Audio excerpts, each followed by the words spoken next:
Ладно, дякую. Останнім часом стало дуже модно, щоб іноземці перед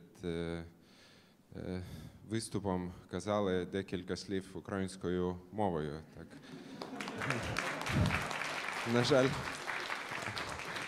На жаль, мій рівень ще не дозволяє провести всю презентацію українською, тому говоритиму російською. Еще раз всех приветствую, меня зовут Витаутас Бучунас, я банкир, извиняюсь, никто не совершенен. Я из Литвы, и кроме того, что я искренний патриот Литвы, я тоже патриот Украины. И с Украиной меня связывает очень много вещей, и семейных, сейчас уже рабочих, и самое главное, ценностных.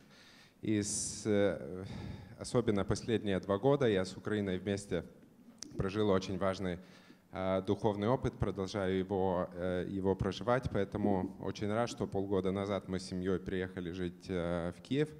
Я сейчас работаю в большой международной организации, которая очень важную роль исполняет в реформировании Украины, но здесь выступаю как частное лицо, поэтому здесь не буду расширяться.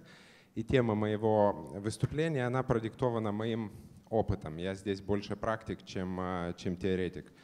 Это вертикальный рост. Я последние 18 лет занимался управленческим делом, в банковской сфере, но все-таки руководил людьми.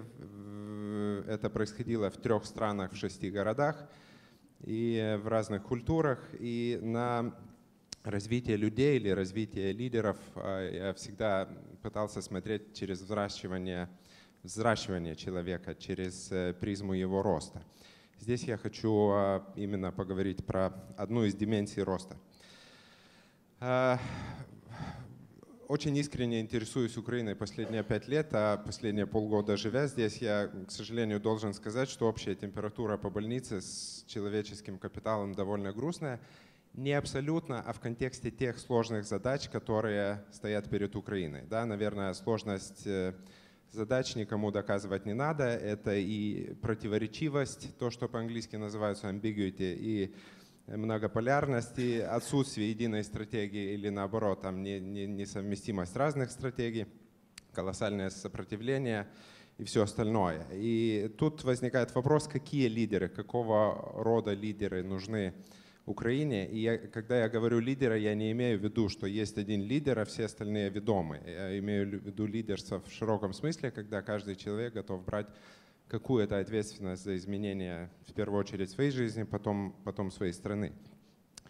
И здесь я хочу, наверное, поговорить, что надо говорить не только про знания или про дипломы, да, и нам не хватит тех выпускников западных университетов, которые, возможно, могут вернуться. Вопрос стоит, какого уровня сознания лидеры нужны с такой сложностью задач. И здесь я хочу ввести 2 понятия – вертикального роста и горизонтального роста. Я извиняюсь за эти символы фужеров, просто лучшей картинки не нашел, я абсолютно не пропагандирую алкоголь. И очень коротко, если говорим про горизонтальный рост, который в принципе означает обучение, это изучение компетенций, навыков, развитие знаний, техник, технической экспертизы и так далее, и так далее. То есть это обычное обучение, сознание при этом не расширяется, идентичность человека или понимание самого себя, или понимание себя в мире не меняется, остается тоже поле смыслов. И основной тренинговый рынок и в Украине, и пока еще во всем мире именно фокусируется на этом, на развитии навыков, скиллсов и так далее. При этом вертикальный рост – это трансформация мышления, это рост уровня сознания, это как человек понимает этот мир. По-английски это звучит how he makes sense of this world, то есть как человек понимает себя в этом мире. Это уже новое поле смыслов, новые ценности, как правило, новые миссии. И парадокс такой, что чем выше вертикальный рост, чем выше рост уровня сознания человека, чем горизонталь тоже расширяется. Это, наверное, единственная логическая причина, почему здесь такие фужеры от мартини использованы. Тут важный вопрос не что человек знает, а как он знает, или как он думает, или как он воспринимает мир. И самая простая метафора в этом смысле — это компьютер. То есть если горизонтальное развитие — это новый софт или новое программное обеспечение, то вертикальное развитие — это новая операционная система или новый процессор. То есть сам компьютер быстрее крутит, он больше софта принимает, он не зависает. Почему он нужен? Для того, чтобы справляться со сложностью, с неопределенностью, с противоречивостью, с конфликтами и так далее, и так далее. Да? Я посмотрел русскую версию Википедии. Понятно, что Википедия — это не конечный источник знаний, но все-таки очень короткое объяснение, что такое человеческий капитал: совокупность знаний, умений, навыков, использующих и так далее. Если обратите внимание, абсолютно горизонтальный термин. Да, и я думаю, что нам либо надо менять эту дефиницию, либо расширять тему конференции, чтобы все-таки захватить не только умение, знания, но и уровень сознания. Вообще этими темами, ростом уровня сознания, наука занимается с 50-х годов прошлого столетия. То есть это не метафизика, это не эзотерика, это настоящая наука. Есть несколько моделей, много очень серьезных авторов. Последние 60-70 лет в этой теме работают. Есть отдельное направление психологии, которое называется Developmental Psychology или психология развития. И основные такая колыбель этой мысли — это Гарвард, также Стэнфорд, Оксфорд, но самые престижные мировые университеты. Есть несколько, тут на картинке очень грубо показано несколько самых таких признанных в мире, не знаю, моделей или теорий, которые показывают рост, как растет человеческое сознание, чуть с разных перспектив. То есть это когнитивная линия или Пиаже-Орбиндо, Грейвс. Многие знают спиральную динамику. Вот в этой линии показана спиральная динамика. Роберт Киган, тоже Гарвард, это уровни сознания. Левингер и Кугрутер — это как растет эго или как человек самоидентифицируется, Гепсер и так далее. То есть есть много всемирно признанных моделей, и самое главное, что есть уже десятки тысяч людей исследованных, среди них тысячи лидеров. Поэтому наука довольно уже хорошо подкреплена. И это еще, кто слышал про интегральную теорию Кена Уилбера, это о том, о чем я говорю, является очень важным элементом, то есть уровни развития сознания наряду с линиями развития или типами интеллекта, квадрантами или разными перспективами, состояниями и типами личности. Поэтому здесь расширяться не буду, чтобы экономить время. И хочу чуть-чуть перейти к прикладным вещам еще. Как это принимается на практике, да? Как это принимается для развития лидеров. И последние годы уже самые прогрессивные тренинговые фирмы по развитию лидерства уже довольно четко разделяют эти два понятия: горизонтальное развитие и вертикальное. Самое главное, что их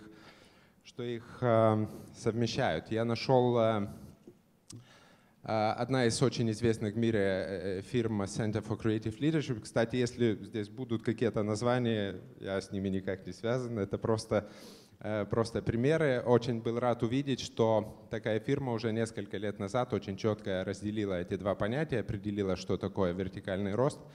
Это уже используют в развитии лидерства. Наверное, самая развитая методика, которую пришлось встречать и слышать на западном мире в вертикальном развитии, называется Leadership Development Framework.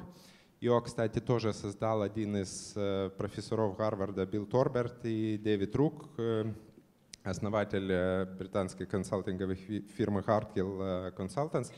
Если кто-то встречал статью «7 трансформаций лидерства», это как раз их авторство.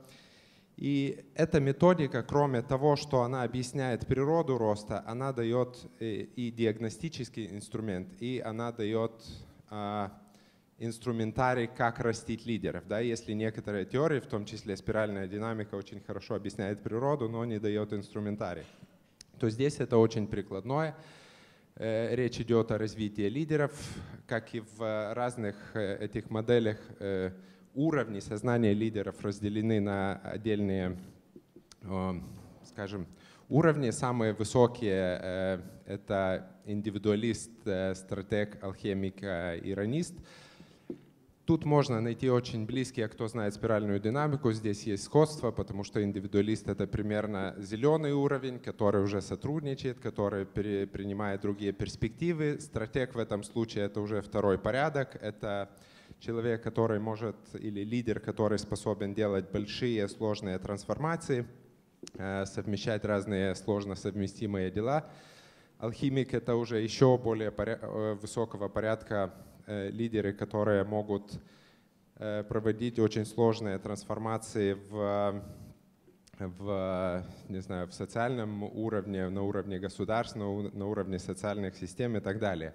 Ironist или иронист — последняя наукой пока что определенный такой уровень развития лидеров, или в этом случае это называется action logics, то есть логика действования, как лидеры действуют. Это, наверное, самый духовный пока что, о котором пришлось только читать, в жизни пока не встречал. Но я думаю, что этот круг не замыкается, он будет продолжаться, и сколько развивается человечество, столько развивается лидерство. И очень важный момент в этом случае, если мы говорим про развитие лидеров, самое главное, что с каждым более высоким уровнем растет способность человека справляться со сложными задачами, с противоречиями, с конфликтами и так далее. И есть много исследований на эту тему, много высокого уровня лидеров опрашивается. В разных исследованиях от 2/3 до 90% лидеры признаются, что они не способны справляться с теми вызовами, которые перед ними стоят. Да? И, наверное, если вспомнить, какие вызовы стоят перед Украиной в широком плане, и в политическом, и в гражданском, и в бизнесовом, то очевидно, что уровень сложности зашкаливает. И общий вопрос из этого не что человек должен знать, а кем он должен стать, чтобы справляться с такими задачами. Владислав, сколько у меня? Хорошо, постараюсь. Тогда последний вопрос. Как расти? Я просто, поскольку очень мало времени, хотел только высветить эту тему, поднять ее в воздух. И, наверное, тут совсем нет возможности качественно поговорить, как все-таки растет человек вертикально, потому что здесь прочитать книжку не хватает. Эта форма роста происходит намного медленнее, но она обязательна, если человек хочет достигнуть какого-то уровня. И очень быстро просто пробегусь из того, что самому пришлось либо применять, либо об этом читать. Интегральная жизненная практика есть тоже одна из частей интегральной теории, когда совмещаются основные сферы жизни. 4 из самых основных — это ум, тело, дух и тень, или подсознание, по-разному можно говорить. Когда человек сознательно работает со всеми этими сферами, ни одной не запускает, потому что она может останавливать вертикальный рост. В принципе, баланс между разными линиями развития или между разными типами интеллекта. Да? Есть много типов интеллекта, и, наверное, уже сложно так просто сказать, кто такой умный человек. Да? Умный человек тот, который начитанный, или у которого IQ высокий, или умный человек, у которого сбалансированные линии развития, как, например, когнитивная, эмоциональная, межличностная, да, interpersonal. Вот эти 3 самые важные для развития лидеров. Соматическая или телесная, моральная, духовная, волевая сфера и все остальные. Да? Поэтому баланс между этими типами интеллекта очень важен для вертикального развития. Очень помогают выведение себя из зоны комфорта или создавание себе тяжелых испытаний.